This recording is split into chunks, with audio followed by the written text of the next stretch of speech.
This NHC GOP podcast is sponsored by Wendell August Forge. Crafted by American artisans in America for nearly a century, Wendell August gifts are unique symbols of the stories, traditions, and milestones that bind us together. Christmas is coming up, so this is a perfect time to get holiday ornaments. Right now, buy 3 ornaments, get the 4th free. Use the code STOCKUP when you check out. Find out more about Wendell August Forge at wendellaugust.com. Forged with care, given with love, Wendell August Forge. Welcome to the NHC GOP podcast. I'm Rule Sample. Honored to be joined by Nick Craig, host of Wilmington's Morning News on 107.9 and 980 The Wave. Nick, thanks for joining us after a long day at the radio station. Yes, Rule, thanks for the time this afternoon. Looking forward to the conversation. We're going to put you on the other end of the microphone because you're going to be answering questions today instead of asking them. So let's talk about the recent elections here in New Hanover. Some big news coming out of the school board. What are we seeing with the results with the election for school board members? Well, I think you see a clear distinction from previous leadership to where we are now. You had the majority of the school board up this election. It's a 7-member board and the superintendent. So there's 8 people on it, but obviously the superintendent is not elected. So your majority of your seats were up in this election. And I think to a surprise of a lot of folks, I can guarantee you a surprise to the Democrats on Tuesday night. It was not the Republicans just picking up 2 or 3 seats. It was picking up 4, and what makes that interesting is 2 incumbents lost their races, and they not only lost, they were the 2 lowest vote getters out of 8 candidates in the general election. So I think as you look at that, it's a clear there's a clear apathy from people in the community that they were not happy with the current Board of Education and their leadership, so they're deciding to try some new change, and that's behind a conservative direction. So we see Pat Bradford, brand new to the Board of Education, topping out the list. Yep. Pete Wildeboer coming back on the Board of Education. And then 2 newcomers, Melissa Mason and Josie Barnhart, rounding the 4 out. What do you think the driving thing was that got these 4 Republicans elected? I think it's got to be learning loss, Rule. I don't think many parents could sit back and look at the last 2 years, 24 months of the public education system, go to the ballot box and say, yeah, you know what, these people that have caused so much learning loss, and it's not a subjective thing at this point. It's not my opinion that there's learning loss. There's statistics from not only the state DPI, but from national organizations that there's 5+ years worth of learning loss because of remote learning and shutdowns. And I think a lot of parents, as they went to the ballot box back a few days ago, they determined that these people that caused this problem are not my solution going forward. And it wasn't just here in New Hanover County. You saw this a lot of places across North Carolina and the country. I was reading a Fox News article today about just the sweep on Board of Education races all over the United States because parents are frustrated. They want what's best for their kids. If there's one thing that came out of COVID, these online courses gave parents an opportunity to see into the classrooms like no other time before. And they saw a lot of things that were happening and that weren't happening. Do you see that? Do you think that is a factor as well? Yeah, I think so. And I think you can even look back prior to this election to the election of Governor Youngkin up in Virginia 2 years ago, and how he, I think, kind of orchestrated the playbook for Republicans to make education an issue. Anybody that's been involved in politics for any number of years knows that Republicans always lose on education, always have, for whatever reason. They're just not good at messaging it. And I think Glenn Youngkin set the narrative of, hey, it's not the government's job is not to educate your child. Yes, they can be part of the process, but it's not their lone responsibility to educate and raise your child. And obviously that resonated with parents in 2020 up in Virginia. 2021 in Virginia, and then resonated with people here just a few days ago in New Hanover County. A purple county, by the way, I'll note. And it's not just here in New Hanover County, as you said. It's that all across the county, the country, in this election, we saw school boards flip towards people who were concerned about parents. Yeah, The other, absolutely. the other big race here in New Hanover was the county commission. Leanne Pierce, who is not new to politics, tops out at the top of the list to get on that board. Well, she raised a lot of money to do it. She had, I think, between all three other candidates, she had raised more money than all of them combined, and that showed. She was the top vote getter. Rob Zappel, the Democrat incumbent, being the top. There's 2 seats available there, so out of 4 candidates, top 2 make it through the general election, and she beat out an incumbent, which is very interesting to see, especially, I'll note again, in a purple county that Joe Biden carried in 2020, and Sherry Beasley carried this go-around by just a couple of votes. So that was interesting to see. Tom Toby, the third vote getter there, kind of the political outsider, ran a fantastic campaign. But, Rule, as you sit back and look at it, it's hard to beat an incumbent, especially somebody like Rob Zappel, who's voted against the sale of the hospital, voted against property tax increases, and actually voted against the transportation sales bond that was on the ballot here just a few days ago. So he made some very smart political votes back during the last 12 months or so to put him in a very precarious spot for unaffiliated voters. And unfortunately for Tom Toby, he just wasn't able to overcome that. As another podcaster who has a slightly more viewers and listeners than we do, is that when Democrats vote conservative, they get elected and they get things done. And that's what Rob Zappel has figured out. But the county commission's got a lot of things to do. And the big things is development within New Hanover County and bringing the film industry back and the other issues that they're wrestling with. How do you think this is all going to play out on the county commission? Are we going to see better development? I don't know if we'll see. I don't know what we'll see in terms of development, but the one thing I'm watching more than anything else is the return to normalcy on the county commission. As we know, Julia Bozeman, the current chairwoman, lost her primary. She didn't even make it to the general election. And for the last couple of months, every single county commission meeting has had this weird cloud over it of what's her personal life and personal issues kind of bleeding over into these meetings, which should not be the case. But when you've got somebody that's embattled in so many controversies leading your meetings, not just a member, but leading the charge on those meetings, it caused a lot of doubt for people in New Hanover County. So, no matter what happens with it, I think you'll get back to some semblance of normal government. I will note, contrary to voting records, there are now 3 Republicans that are registered Republicans on the county commission. Leanne Pierce and Deb Hayes going to be the conservatives leading that voice. But we've seen that Rob Zappel has voted with Deb Hayes many, many times. There's been a lot of 5-2 votes on that commission, and it's been her and Rob Zappel. So it'll be interesting to see now if he kind of comes along or jumps back onto the progressive side of it to kind of act as the opposition voice. So there'll be a lot of interesting decisions for the county commission over the next few years. Let's get out of New Hanover County. Arguably, the most important race in the state was the Supreme Court. And we saw 2 Republicans get put on that court. How important is that race?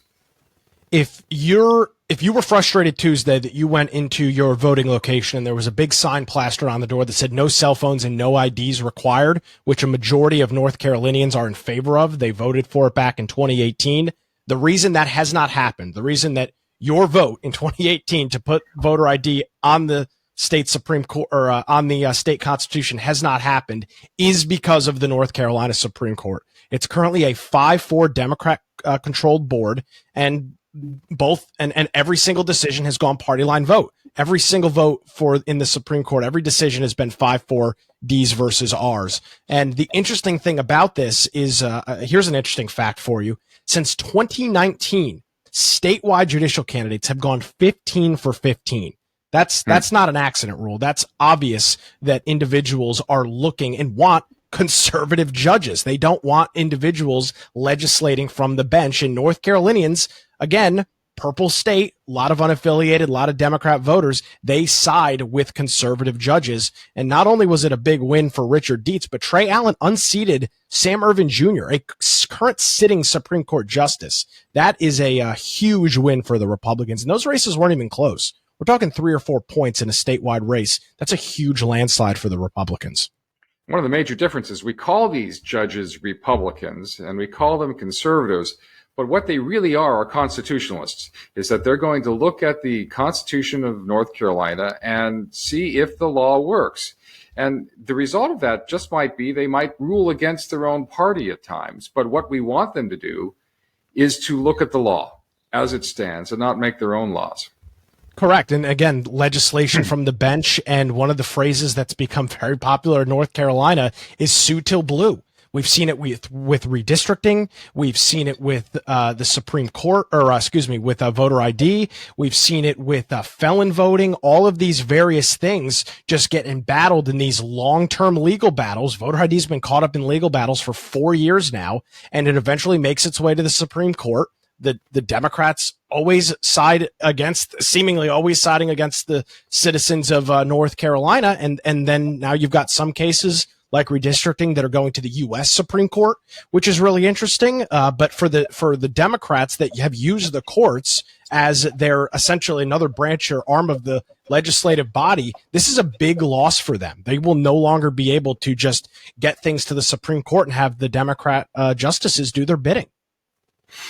Let's talk about some of those redistricting that affected some races down here. We had 3 people going back up to, 2 people heading back up to Raleigh, and one newcomer who did not make it. Let's talk about John Hinnant first. He ran in a very, very, very tough district, and while he didn't make the numbers to win, it is a win in many ways. Talk about John.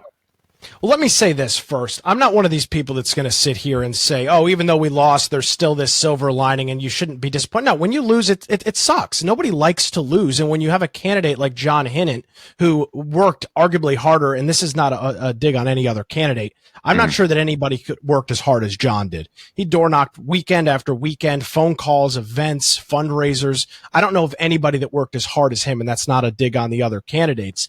But Rule, sometimes the math just doesn't work. And if you're in a district like John Hinnant ran in, which is estimated to be a D+6, a D+7, sometimes there's just not enough voters. So for John to finish down just 2,200 votes in a district that realistically a Republican shouldn't even come close to winning is a win. And I think it sets the stage that long-term Democrats, and specifically susceptible Democrats, which I think Deb Butler is, she is going back to Raleigh, they need to be careful with what they do, because 2,200 votes this go around with what we've got going on could be very different in a presidential election in 2 years when voter turnout is significantly higher than it is during a midterm election. You're talking about 20, 30, 40,000 more voters in New Hanover County in the 2024 presidential election. That could sway that district in a pretty sizable way. So she needs to be careful. And for John,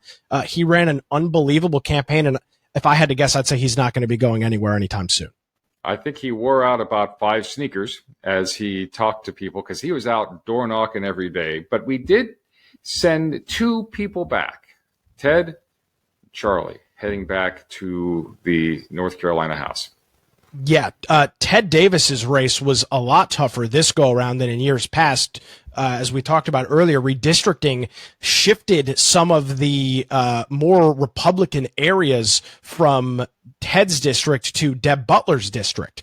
Ted Davis lost areas like Landfall and Figure 8 Island that are traditionally Republican hotbeds. So he had a much more competitive race, and he was able to beat out political newcomer Amy Block Deloche by, I think, about 1,100 votes is the total there, minus any late mail ballots or overseas ballots that are going to come in. So he's heading back up there. Unfortunately for Charlie Miller, I'd say he had the best night of everybody. No challenger.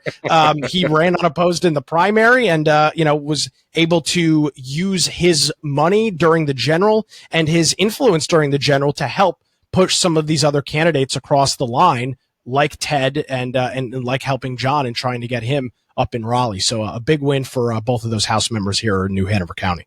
We even had the majority leader of the House come down, John Bell, to help out with candidates. So it was an incredible team effort by the Republicans.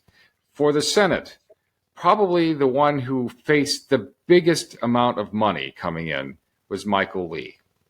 How big of a win is Michael Lee going back to the North Carolina Senate? It's huge. And it wasn't that many years ago. It was back in 2018 when Harper Peterson beat him by less than 400 votes. And we saw what Harper Peterson did in Raleigh. And it was nothing. It was just a bunch of nothing votes bringing bills to the floor that had no business being on the floor of the North Carolina Senate and not getting anything done. And compare and contrast that with what Michael Lee's done over the last 2 years. He's the chair of the Education Committee in the Senate. He's been fighting for clean air and clean drinking water. Again, another issue that Republicans always lose on. He is one of the most effective legislators in the entire state of North Carolina. And he had a liberal progressive running against him. And tough race. Money coming in from all over the place. Michael Bloomberg, the former mayor of New York, contributed at least $50,000 to Marsha Morgan's campaign in little old New Hanover County here on the coast. So you're talking about a seat that really was important for the Republicans to hold, for them to get a supermajority in the Senate, which they did receive now. They will be able to outvote the Democrats in the case of a veto override in the North Carolina Senate. And the only way that was possible was Michael Lee holding this seat here in New Hanover County. What I found interesting throughout all this, Nick, and you probably saw it there at the radio station, was that the Republicans were constantly accused of being extremists, of being radicals in their thoughts. Yeah. But they're not. Well, they're not, but I think, and I know I said I wasn't going to talk about this, but we will anyway. If you look at the national picture and all of the races that did not go the way that the Republicans had hoped, I think using the word, and I think I underestimated how powerful it was to paint somebody as an extremist when it comes to elections, when it comes to abortions, and when it comes to general governance. And it appears to me that one of the issues, there was a whole bunch, elections aren't won and lost by single issues. It's a culmination of things, that this extremist tag and painting every single Republican as a crazy radical right-wing extremist was effective in certain areas. I think it worked in Pennsylvania, and it worked in other states like Arizona as well. So for the Democrats, that is a huge win for them that they can use. And it's not just the political advertising that does it. Turn on CNN or MSNBC, and you'll hear how every single candidate that ran on Tuesday is a right-wing extremist that wants to destroy the country. So the messaging is very effective, and it obviously resonates. Rule, nobody wants to be an extremist. Nobody wants to be determined. Nobody wants to support a, quote, extremist. And when the Democrats label every single Republican as an extremist, that has a play with unaffiliated voters. There's no question about it. And it's interesting, they got there first. So Republicans couldn't answer by saying, no, you're the ones who are extremist. It doesn't work that way. So it was a great tactic by the Democrats, and in other places it worked, but not necessarily here in New Hanover County. So that was interesting. And let's take a look at the national level. The big news, Ted Budd. Yeah, absolutely. If 8 months ago, the North Carolina Senate race between Ted Budd and Sherry Beasley looked to be the race in the country to watch. It was going right after the primary. It was going to be the race that decided the North Carolina Senate. And as the months and weeks went on leading up to the election, funny enough, the North Carolina race really never materialized like that. Ted Budd always had a lead in polling. His public support always seemed to be significantly higher. And you saw very little national coverage of that race because it just really wasn't that close at all. And all the eye was turned to Arizona, Pennsylvania, and Georgia. So a race that I think a lot of folks back in the primary in May thought was going to be the race to watch and be part of turned out really to be a huge victory for Ted Budd. He won by over 3 points, which in a statewide election, again, the whole state of North Carolina, that is a landslide election. One or two points is a big win in North Carolina. When you get 3+ points in a victory in a statewide race like that, that is a landslide for the Republicans here. Republicans did do well here in New Hanover County in North Carolina, but we always have elections coming up, and Republicans always need to be reinforcing this need or this relationship with their people. What do Republicans need to do for the next 2 years, or even for the next year as we get ready for races downtown? What do you think Republicans need to do to reassure people that they are not that right-wing extremists? I think there's two parts of it there. What do they need to do for the Republican voter first? Let's start with them. They need to do what they said they were going to do. If you campaigned on X, Y, and Z, you need to do X, Y, and Z. If you do A, B, and C, your voters are going to call you a fraud and call you all of these tags, and probably rightfully so if you don't do what you said you were going to. On the other side of the coin, for the unaffiliated voter or the maybe right-leaning Democrat voter that does split their ticket, which, by the way, let's set this out here real quick. There are a lot of split voters here in New Hanover County. Look at the final results, and you see Democrats winning certain races, Republicans cleaning and sweeping others. People vote on issues. So I think for Republicans over the next 2 years, they need to stand by what they said they were going to run on and do what they say they were going to do. If you ran, go back to the Board of Education race, on bringing accountability and transparency to the Board of Education, that's what you need to do. If you ran for statewide office to continue to better the state of North Carolina and continue to lower our taxes and make us one of the most business-friendly states in the country, you have to do that. If not only is your own Republican voter base going to just brush you off, but there's no chance that anybody in the middle is going to vote for you either. So you just need to do what you said you were going to do and stick to your morals, stick to your ideas, and don't kowtow down to the media or any mob that wants you to change what you ran on and what you stand for. Stick true to your guns on it. Let's put that in perspective. Sherry Beasley won New Hanover County. She beat Ted Budd. Yet at the same time, New Hanover County put 4 conservative Republicans on the school board. And so you're right. People are crossing party lines. The independents are crossing party lines. And at the end of these people's terms, if they don't do what they have told their people to do, they're going to lose their spots, and the Republican Party is going to just kind of go down in flames again. Joe Biden won the county in 2020. We sent Michael Lee and Ted Davis to the General Assembly then as well. So yes, the unaffiliated voter, and I think everybody needs to understand this, the unaffiliated voter very rarely, true unaffiliated, it's not Democrats that change their party affiliation to unaffiliated, or not Republicans that change their party affiliation. True unaffiliated independent voters, they pick and choose. They vote for the individual, they vote for the candidate over the party. So if they believe that Ted Budd has better ideas or Sherry Beasley has better ideas, they might vote for them. But then you go down the ballot and they overwhelmingly supported the 4 Republican candidates for the Board of Education at the tune, I believe, the 4th top vote getter and the 5th top vote getter were separated by over 1,000 votes, which is significant. Percentage-wise, it's not big because you've got 8 candidates running. But in terms of a vote count, bigger margin for the Board of Education victory than Ted Davis's race, which is pretty remarkable. You and I have joked a little bit about, now that election days are over, that your radio show is going to be silent in the morning. What are people going to start talking about now that the election's done? We've got some elections still going on. Georgia's coming up and everything else. But what are people talking about here in New Hanover County now? Well, yes, you do mention the December the 6th runoff in Georgia. We know what the last two Senate runoffs in Georgia have been an unmitigated disaster for the Republicans. So hopefully they can clean up their act down there and pull Herschel Walker across the finish line. But after the new year, once Christmas is here and gone, the General Assembly will gavel back in. And with the supermajority in the Senate and 1 vote shy of the supermajority in the North Carolina House, according to Tim Moore, he says that for all intents and purposes, they have a working supermajority, meaning he believes they could get a single Democrat to cross the aisle to override a veto from Governor Roy Cooper. This is going to be a very busy General Assembly session. We've got redistricting that will come back up with the new with the new Supreme Court. One of the redistricting cases is at the U.S. Supreme Court right now. We'll get a decision on that in June of next year at the end of their term. Voter ID will be back. There are a lot of things that are going to be going on here in North Carolina over the next couple of months, and it's all going to start with the General Assembly gaveling back in early January. So there's not going to be any dead air on the Wilmington Morning Show with Nick Craig anytime soon.